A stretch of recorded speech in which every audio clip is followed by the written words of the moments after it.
नमस्कार दोस्तों, आपका चैन क्लासेस में स्वागत है। आज हम भौतिक विज्ञान का पार्ट 4 करेंगे। पार्ट 3 में हमने देखा था यदि कोई समीकरण है तो यदि कोई समीकरण दिया हो तो उसके अगर किसी पद को जोड़ा या घटाया गया है तो उसका बीमी सूत्र क्या होता था, सेम होता था। अब हम नेक्स्ट पढ़ेंगे, यदि कोई समीकरण दिया हो और उसका जो लेफ्ट हैंड साइड का जितने भी पद होंगे उसका और राइट हैंड साइड के जितने भी पद होंगे उसका बीमी सूत्र क्या होगा, सेम होगा। तो यहाँ पे हम पहले इसका लिख लेते हैं इसको, फिर एक इक्वेशन लेके इसको चेक करेंगे। तो लिख लेते हैं पहले, किसी समीकरण के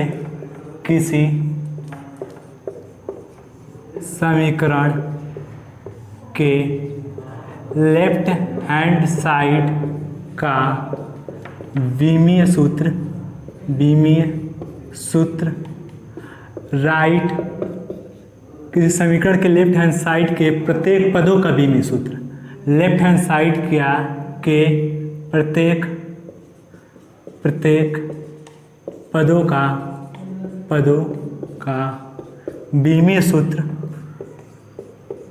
बीमी सूत्र राइट हैंड साइड के प्रत्येक पदों के बीमी सूत्र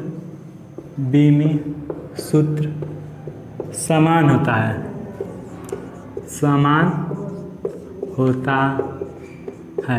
एक बार इसको समझ लेते हैं। यदि कोई समीकरण दिया है तो उसके जो राइट हैंड साइड के जितने भी पद होंगे और लेफ्ट हैंड साइड के जितने भी पद होंगे उन सभी पदों का बीमी सूत्र क्या होगा, सेम होगा। इसको हम चेक करेंगे। न्यूटन का एक फार्मूला लेंगे, S = UT + ½ AT²। न्यूटन का एक फार्मूला लेते हैं और उससे इसको चेक करते हैं। फार्मूला है S = UT + ½ AT कहो या GT कहो, GT²। यस क्या है, दूरी है। यस क्या है, दूरी है। तो दूरी का मात्रक क्या होता है, मीटर।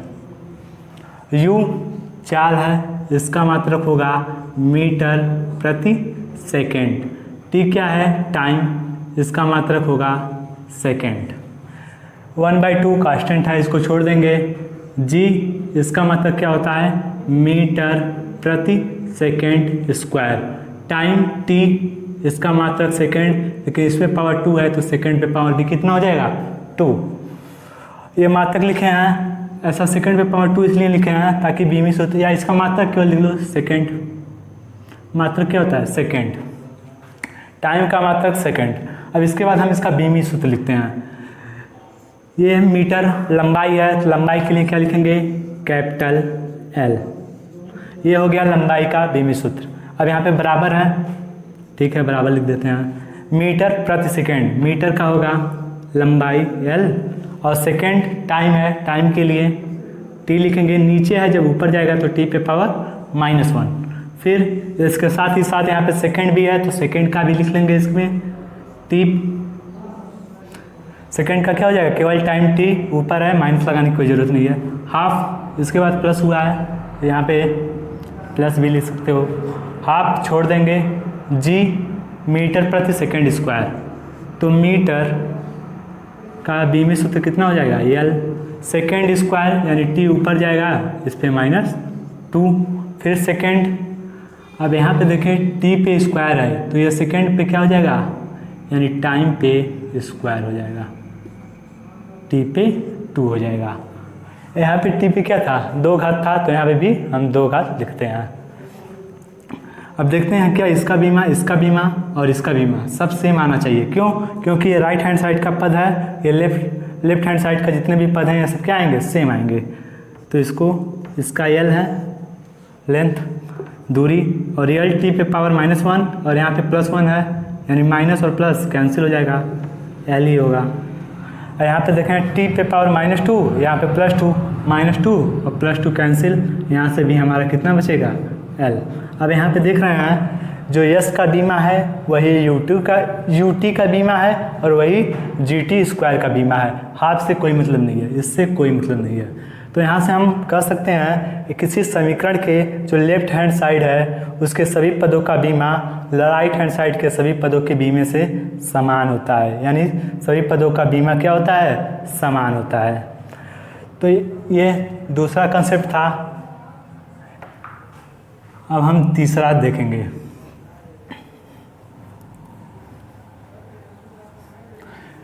तीसरा कंसेप्ट है यूनिट को चेंज करना। यूनिट को चेंज हम बीमा द्वारा कर सकते हैं।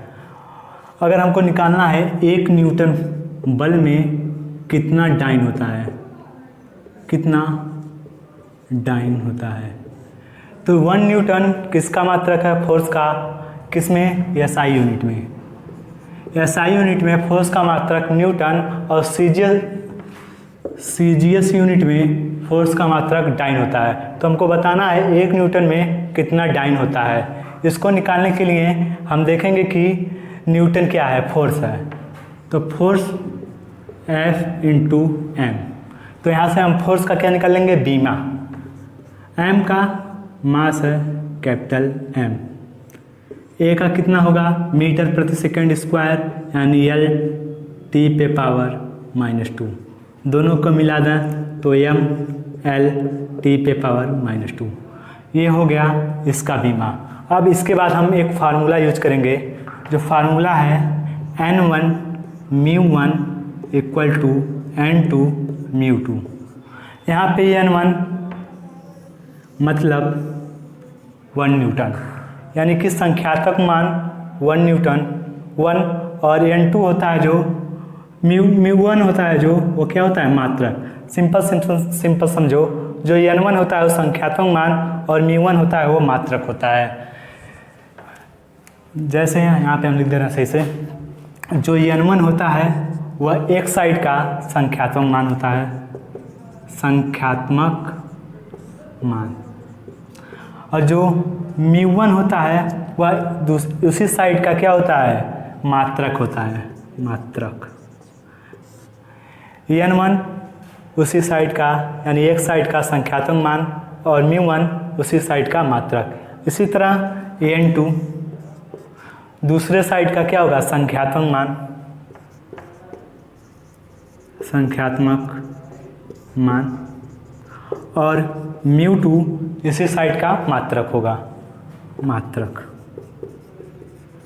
और फार्मूला कौन सा यूज करना है हमको, N1 μ1 इक्वल टू N2 μ2। अब देखें यहाँ पे जो N1 है उसकी जगह क्या है, संख्यात्मक मान 1 है। कितना है, 1 न्यूटन है ना, तो संख्यात्मक मान 1 है, तो N1 की जगह हम रख दे रहे हैं 1। μ1 यानी कि मात्रक, यानी न्यूटन है और इसका मात्रक क्या है, न्यूटन है, मात्रक है, तो इसका बीमी सूत्र लिखेंगे। क्या लिखेंगे, बीमी सूत्र। तो बीमी सूत्र क्या होगा, ML T पे -2, क्योंकि फोर्स का बीमी सूत्र यही होता है, ML T पे पावर -2। ठीक, N1 फिर μ1 मात्रक लिखेंगे, फिर उसके बाद उसका बीमी सूत्र लिखेंगे। तो फोर्स का बीमी सूत्र क्या होगा, यही होगा, यहाँ पे निकाल चुके हैं। फिर N2 निकालना है, N2 कितना डाइन होगा। N1 1 न्यूटन दिया है और N2 डाइन, यानी N2 निकालना है, संख्यात्मक मान निकालना है दूसरे साइड का, और μ2 डाइन, ये भी फोर्स का मात्रक होता है, तो इसका भी बीमा क्या होगा, जो फोर्स का बीमा होता है वही इसका भी होगा, ML T पे पावर -2।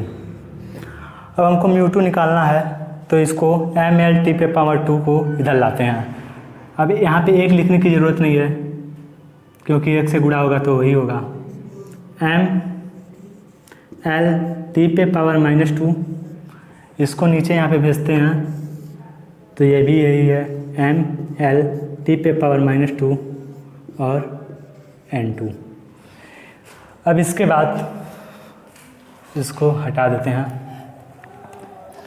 इसके बाद एक चीज़ यहाँ पे भूल गए, N1 के लिए लिखे हो तो M1 L1 और T1, एक साइड के लिए है 1 1 1, ये दूसरे साइड के लिए है तो M2 L2 और T2। ऊपर वाला पहले साइड के लिए था M1 L1 T1 और नीचे वाला दूसरे साइड के लिए था N2 L2 T2। यानी कि जो 1 1 1 वाला है वह इस साइड के लिए बीमी सूत्र है, जिसमें 2 2 2 लिखे हैं वह इस वाले साइड के लिए बीमी सूत्र है। अब इसको M1 के नीचे M2, L1 के नीचे L2 और T1 के नीचे T2 लिख देते हैं इस तरह, M1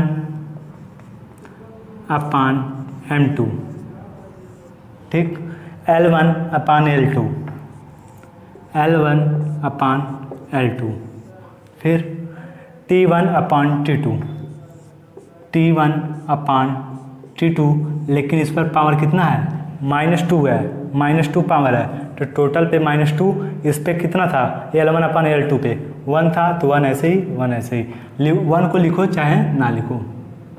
अब यहाँ पे हमारा बचा N2। अब M1 हमारा किस में था, ये था ना N1, ये था SI में, और ये हमारा CGS है। तो SI में जो लंबाई होती है, द्रव्यमान होता है, M क्या है, द्रव्यमान, वो किस में नापते हैं, किलोग्राम में, तो ये हमारा kg है। और M2 क्या था, डाइन में था, इस साइड का था, इसमें जो मास होता है यह CGS पद्धति में है, तो CGS में क्या किस में नापेंगे, ग्राम में, द्रव्यमान को किस में नापेंगे, ग्राम, जी का मतलब ग्राम। फिर लंबाई SI में मीटर, और इसमें किस में नापेंगे, सेंटीमीटर, सेंटीमीटर। टाइम तो दोनों में सेकेंड है, या फिर ये टाइम लिख लेते हैं सेकेंड और सेकेंड, और इस पे पावर -2 N2, टाइम दोनों में सेकेंड होता है। इसके बाद यूनिट दोनों का चेंज करेंगे, हमको डाइन में लाना है यानी CGS में लाना है, तो ये किलोग्राम को हम किस में बदलेंगे, ग्राम में, तो 1 किलोग्राम बराबर 1000 ग्राम, अपान ये ग्राम है तो इसको ग्राम। 1 मीटर बराबर 100 सेंटीमीटर, तो इसको 100 सेंटीमीटर कर देते हैं, और ये सेंटीमीटर में है तो सेंटीमीटर। सेकेंड तो सेकेंड कैंसिल हो जाएगा, इसको लिखना कोई ज़रूरी नहीं है, ये दोनों क्या हो जाएंगे, सेकेंड सेकेंड कैंसिल। इसके बाद यहाँ से हम देखेंगे ग्राम, ग्राम कैंसिल हो जा रहा है, सेंटीमीटर सेंटीमीटर कैंसिल हो जा रहा है। अब यहाँ पे बचेगा 1 2 3, 3 जीरो इसका, 2 जीरो इसका, ये हो गया N2। या फिर हम इसको लिख सकते हैं 10 to the power 1 2 3 4 5 N2। यहाँ से देखिए, अब हम यहाँ से अब देखें हम N2 का मान हमारा आ गया 10 to the power 5, किसका मान, कितना मान आ गया, 10 to the power 5। इसका मतलब 1 newton equal to 10 to the power 5 dyne. इस तरह हम यूनिट को चेंज कर सकते हैं बीमी सूत्र का प्रयोग करके। क्या किए हैं, एक बार फिर से देख लेते हैं इसको। 1 न्यूटन था और इसको हमको डाइन में चेंज करना था, तो यहाँ से हमारा N1 निकल गया, पहले का संख्यात्मक मान 1, N2 निकल गया, म्यू1 निकल गया, जो इसका बीमी सूत्र है, फोर्स का बीमी सूत्र कितना होता है, mLT पे पावर -2, ये तुम्हारा म्यू1 हो गया। इसी तरह यहाँ से N2 निकालना है, और म्यू2 जो इसका बीमी सूत्र, ये भी फोर्स है, डाइन किसका मतलब फोर्स का, तो इसका भी बीमी सूत्र क्या होगा, mLT पे पावर -2, ये म्यू2 हो जाएगा, और N2 हमको निकालना है। तो इससे एक फार्मूला लगाए हैं, N1 म्यू1 इक्वल टू M2 म्यू2। इससे क्या किए हैं, N1 का मान 1 था तो इसको लिखना कोई ज़रूरत नहीं था, तो इसका फोर्स का बीमी सूत्र यानी इसका मात्रक का बीमी सूत्र, फिर इसका बीमी सूत्र, फिर इसको नीचे भेजे हैं, फिर M1 के नीचे M1, L1 के नीचे L1 और T1 के नीचे T2, L1 के नीचे L2, M1 के नीचे M2 यहाँ पे रख दिए हैं। फिर इसको सॉल्व किया गया है, CGS में कन्वर्ट करना था तो सबको किस में कर दिया है, kg को ग्राम में, मीटर को सेंटीमीटर में, और सेकंड तो सेकंड ही रहेगा, कैंसिल हो जाएगा। इससे इसको कैंसिल करने के बाद N2 का मान कितना गया, 10 to the power 5। यही हमारा 1 newton equal to 10 to the power 9 आ गया।